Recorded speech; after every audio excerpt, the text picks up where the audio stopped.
नमस्कार दोस्तों, मैं सुशील आप सभी का कंपटीशन फाइटर पर स्वागत करता हूं। तो यहाँ पर इंग्लिश की क्लास में हम लोग देख रहे हैं आज जो मॉडल ऑक्जी वर्ब इसके पहले should, can, could, may, might आदि हो चुका है।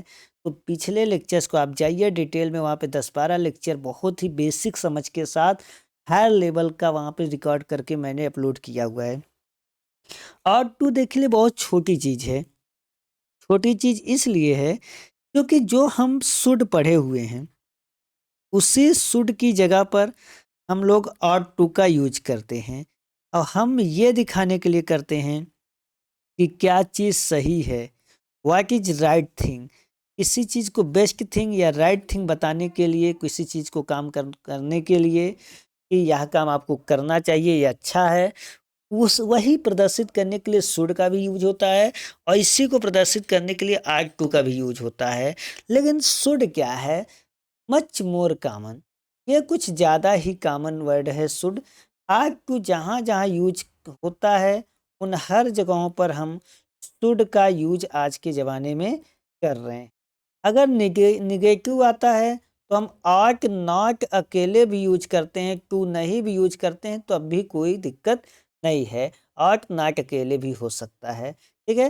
तो हम शुड और आट टू को एक दूसरे के स्थान पर आसानी से यूज कर सकते हैं, कोई प्रॉब्लम नहीं है। एक तो आर्ट टू का जो जनरली बताया जाता है ये रिस्पेक्ट का भाव दिखाने के लिए यूज किया जाता है, सम्मान का भाव, आदर का भाव दिखाने के लिए यूज किया जाता है आर्ट टू का प्रयोग। तो जहाँ पर आदर सम्मान आदि चीज़ें आती हैं वहाँ पर हम आर्ट टू का यूज कर लेते हैं। कुछ सेंटेंस लेते हैं, छोटी चीज़ें हैं, सेंटेंस के आधार पर हम इसको समझ लेंगे। तो स्ट्रक्चर में अगर बात करिए किया जाए, थोड़ा सा अगर मैं इसके स्ट्रक्चर पर बात करूं तो देखिए स्ट्रक्चर में क्या होगा, वही जो हमेशा होता आया है। सब्जेक्ट सबसे पहले रखेंगे, सब्जेक्ट के तुरंत बाद मॉडल ऑक्जी वर्ब। तो यहाँ पर मॉडल ऑक्जी वर्ब आर्ट है तो यहाँ पर हम ऑट टू का यूज करेंगे, ऑट टू प्लस वर्ब का फर्स्ट फॉर्म यूज होगा एंड वर्ब के फर्स्ट फॉर्म के बाद ऑब्जेक्ट का यूज होगा, ऑब्जेक्ट के बाद एटीसी यानी एक्स्ट्रा चीज़ें होंगी। अगर नेगेटिव आता है तो ऑट एंड टू के बीच में हम लोग नॉट लगा देंगे। फिर टू लगाएं या ना लगाएं इट्स डिपेंड्स अपॉन यू, कोई प्रॉब्लम नहीं है। टू लगता है कि नहीं लगता है, ऑट लगा होना चाहिए। तो जहाँ जहाँ शुड का इस्तेमाल होता है उन सभी जगहों पर हम ऑट टू का भी यूज कर सकते हैं। तो सब्जेक्ट के बाद तुरंत मॉडल ऑक्जी वर्ब ऑट टू लगाएंगे, वर्ब का फर्स्ट फॉर्म लगेगा, ऑब्जेक्ट लगना है। ऑब्जेक्ट में दो ऑब्जेक्ट होने हैं, एक किसको पर क्या आता है और एक क्या, तो ये होता है। चलिए तो स्टार्ट करते हैं सेंटेंस के साथ। जैसे तुम्हें अपने माता पिता का सम्मान करना चाहिए, तो तुम्हें किसको सम्मान करना चाहिए, तुम्हें, तो जो भी सम्मान करेगा वो सब्जेक्ट होगा। तो काम को करने वाला सब्जेक्ट होता है, तो हम यहाँ पर लिखेंगे यू। सम्मान करना चाहिए, इसको हम शुड से भी कर सकते हैं, ठीक है। और उसके बाद बाकी तो सम्मान करने के लिए आर्ट टू मैं बता ही रहा हूँ, आर्ट टू। तुरंत उसके बाद सम्मान करना जो वर्ब है, respect, RESPECT, you ought to respect, या हम यू शुड रिस्पेक्ट भी रख सकते हैं। इस ऑट टू की जगह पर हम लोग शुड भी लगा सकते हैं, कोई दिक्कत नहीं है। दोनों एक दूसरे के प्लेस पर यूज हो सकते हैं। यू ऑट टू रिस्पेक्ट, आपको रिस्पेक्ट करना चाहिए अपने माता पिता का। जब भी सब्जेक्ट यू होगा तो अपने के लिए योर लगेगा, यहाँ पर हो जाएगा योर पेरेंट्स। पेरेंट्स का मतलब होता है माता पिता, ये प्लूरल होता है, ठीक है। You ought to respect your parents, तुम्हें अपने माता पिता का सम्मान करना चाहिए। अगर मान लेते हैं यही हो जाता, तुम्हें उसे अपने माता पिता का सम्मान करना चाहिए था, जब था हो जाएगा तो उससे मतलब कोई बंदा है तो यहाँ पर ही लगेगा। चाहिए के सेंस में यहाँ पर हम चाहे शुड लगाएं चाहे ऑट लगाएं। अब देखो आट टू लगाएंगे, उसके बाद हम यहाँ पर हैव का प्रयोग करेंगे। क्या प्रयोग करेंगे, हैव का। तो हैव ध्यान दीजिएगा, जैसे शुड हैव का प्रयोग करते थे उसी तरह से हम ऑट टू हैव का भी प्रयोग करेंगे। अब जब भी हैव का प्रयोग होगा तो ये वर्ब जो सम्मान करना है इसका थर्ड फॉर्म का इस्तेमाल होगा। वैसे मॉडल ऑक्सिलरी वर्ब में थर्ड फॉर्म नहीं लगता है, लेकिन जैसे ये सम्मान का भाव आता है यहाँ पे थर्ड फॉर्म लगता है। तो वर्ब का क्या लगेगा? Third form. He ought to have respected, उसे सम्मान करना चाहिए था अपने माता पिता का। अब अपने का योर नहीं लगेगा, हमेशा अपने सब्जेक्ट के अनुसार होता है। सब्जेक्ट ही है तो अपने का हिज हो जाएगा। हिज पेरेंट्स, अपने माता पिता का। He ought to have respected his parents, उसे अपने माता पिता का सम्मान करना चाहिए था। अगर मान लेते हैं निगेटिव होता तो यहीं पर ought नॉट लगाते, फिर टू हैव लगाते। ought नॉट टू हैव, उसे अपने माता पिता का सम्मान नहीं करना चाहिए था होता तो। जैसे यहाँ पे देखिए, उस लड़के को अपने बड़ों की आज्ञा माननी चाहिए। किसको? उस लड़के को। तो ये सब्जेक्ट है तो मैं लगाऊंगा दैट बॉय, उस लड़के को आज्ञा माननी चाहिए। ought टू से करिए, ought टू ओबे, ओबे मीन्स आज्ञा मानना। That boy ought to obey, ओबे माने आज्ञा मानना अपने बड़ों की। अपने अपना देखिए, लड़का लड़का पुरुष है तो इसका प्रोनाउन होता है ही। जब इसका प्रोनाउन ही होता है तो अपने के लिए क्या हो जाएगा? हिज एल्डर्स, अपनों बड़ों का, या अपनों से बड़ों का आज्ञा माननी चाहिए। तो एल्डर्स माने होता है बड़े जन। ठीक है, मुझे सभी लोगों का सम्मान करना चाहिए। मुझे मतलब हुआ आई, यानी कि मैं सम्मान करूंगा। तो चाहिए यानी कि सम्मान करना, ought टू। अब सम्मान करना होता है रिस्पेक्ट, रिस्पेक्ट लगा दीजिए। वर्ब लगाएंगे ही, मॉडल ऑक्सिलरी वर्ब के बाद तुरंत मेन वर्ब लगता है। सम्मान करना किसका? सभी लोगों का। ऑल लगा दें या all the people, all the people, सभी लोगों का। आपको अक्सर पीपल लोगों है, प्लूरल हो गया तो पीपल्स होना चाहिए। भाई पीपल माने लोग होता ही है, प्लूरल ही होता है, उसमें एक लोग नहीं होते, कई बहुत लोग होते हैं। तो पीपल प्लूरल ही होता है तो ये हमेशा पीपल ही रहेगा। आई आर्ट टू रिस्पेक्ट, मुझे सम्मान करना चाहिए। ऑल द पीपल, सभी लोगों का सम्मान करना चाहिए। नेक्स्ट सेंटेंस में देखते हैं, उस निर्दोष व्यक्ति को क्या नहीं करना चाहिए।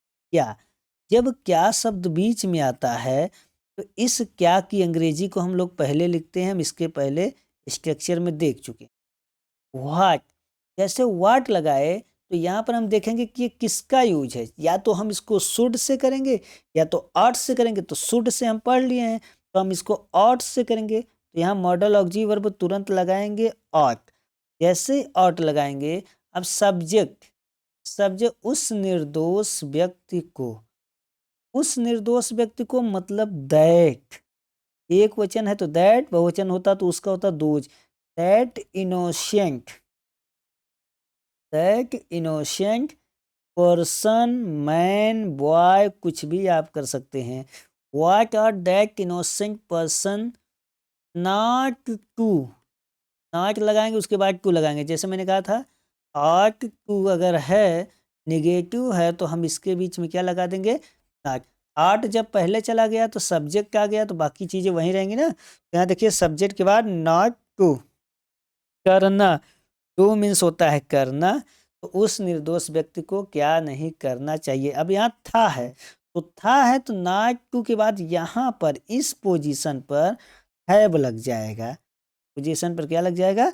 हैव लग जाएगा। ठीक है, क्या मुझे सड़क पर खिलौने बेचना चाहिए था। अब देखिए क्या मुझे, मुझे यानी कि आई, क्या शब्द पहले आया? क्या मुझे सड़क पर खिलौने बेचना चाहिए था। या तो इसका उत्तर हाँ में आएगा या तो उत्तर ना में आएगा। हाँ बेचना चाहिए था, नहीं नहीं बेचना चाहिए था। तो ऐसे में क्या होता है कि जो भी मॉडल ऑक्सिलरी वर्ब होती है उसी को पहले लगा देते हैं। तो हम यहाँ पर क्या करेंगे? ऑट को पहले लगाएंगे, ऑट आई। ठीक, उसके बाद हम यहाँ लगाएंगे टू, ऑट टू। लेकिन था है, बेचना चाहिए था तो तुरंत हैव लगाएंगे। हैव के बाद क्या होता है? जैसे यहाँ पर एक गलती किए हैं कि हैव लगता है तो यहाँ पर वर्ब का थर्ड फॉर्म लग जाता है तो ये हो जाएगा डन। ठीक है, ये ध्यान दीजिएगा, ऐसी छोटी मिस्टेक्स होती हैं जब हम एरर खोजते हैं, जब एग्ज़ाम में हम सेंटेंस करेक्शन की बात करते हैं। जैसे अभी यहाँ पर हुआ, चूँकि मैं पहले वैसे कर दिया था, बाद में हैव लगाया तो ध्यान नहीं दिया। तो ये डन हो जाएगा। आर्ट आई टू हैव, अब हैव लास्ट में लगा। अब उसके बाद क्या होगा, वर्ब का थर्ड फॉर्म बेचना, sell, sold, sold. Sold means बेचना होना चाहिए। क्या बेचना, वर्ब के बाद ऑब्जेक्ट क्या बेचना, तो खिलौने बेचना, तो टॉयज लगाएंगे। सड़क पर, ऑन रोड या ऑन दी रोड, सड़क पर। तो क्या मुझे सड़क पर खिलौने बेचना चाहिए था। तो इस तरह का बेसिकली स्ट्रक्चर होता है कि हम क्या करेंगे, जहाँ जहाँ भी हम शुड का यूज करते हैं उन तमाम जगहों पर हम आर्ट टू का यूज करेंगे, आर्ट टू का यूज करेंगे। इनके साथ वर्ब का हमेशा फर्स्ट फॉर्म लगाएंगे। एक बात क्लियर करिए। उसके बाद अगर यही होता है चाहिए था, तुम्हें यह काम करने चाहिए था लेकिन तुमने नहीं किया, जो भाव आता है, तो यहाँ पर हम तुरंत ये शुड पास्ट में बदल जाता है और हो जाता है शुड हैव। तुरंत ये शुड पास्ट में बदल जाएगा और ये शुड हैव हो जाएगा। उसी तरह से ये आर टू जो है, OUGHT, आर टू, ये भी तुरंत पास्ट में बदल जाएगा, तो इसके साथ लग जाएगा हैव। तो अब जैसे ये बातें आएंगी तो वर्ब का यहाँ पर थर्ड फॉर्म, वर्ब का थर्ड फॉर्म। अगर निगेटिव आता है तो निगेटिव स्ट्रक्चर में हम शुड और हैव के बीच में हमेशा पहली वाली मॉडल ऑक्सिलरी वर्ब के बाद नॉट लगेगा, बाकी जितनी भी मॉडल ऑक्सिलरी वर्ब होंगी उसके पीछे ही आएंगी। उसके उसी तरह यहाँ पर है, तो ऑट का ऑट ही रहेगा, ठीक है। इसी पहली मॉडल ऑक्सिलरी वर्ब के तुरंत बाद नॉट लगाएंगे, उसके बाद टू हैव। इस तरह से ये पूरा टू हैव होगा ही होगा, ठीक है। तो उम्मीद करता हूँ ये स्ट्रक्चर समझ में आया होगा। इसके बाद का स्ट्रक्चर वुड का होने वाला। वुड पे बहुत से स्ट्रक्चर बनते, बहुत से स्ट्रक्चर बनने का मतलब उसकी तमाम, कभी आदत को बोध कराने के लिए वुड का यूज होता है, कभी पास्ट की आदत को, कभी वर्तमान में कुछ मांगने के लिए, कभी पोलाइट रिक्वेस्ट के लिए होता है। तो इन तमाम चीज़ों को हम नेक्स्ट वाले लेक्चर में देखेंगे। आप लोग धैर्य बनाए रखिए और ऐसे ही वीडियो को देखते रहिए, अपने दोस्तों के साथ शेयर करते रहिए। धन्यवाद।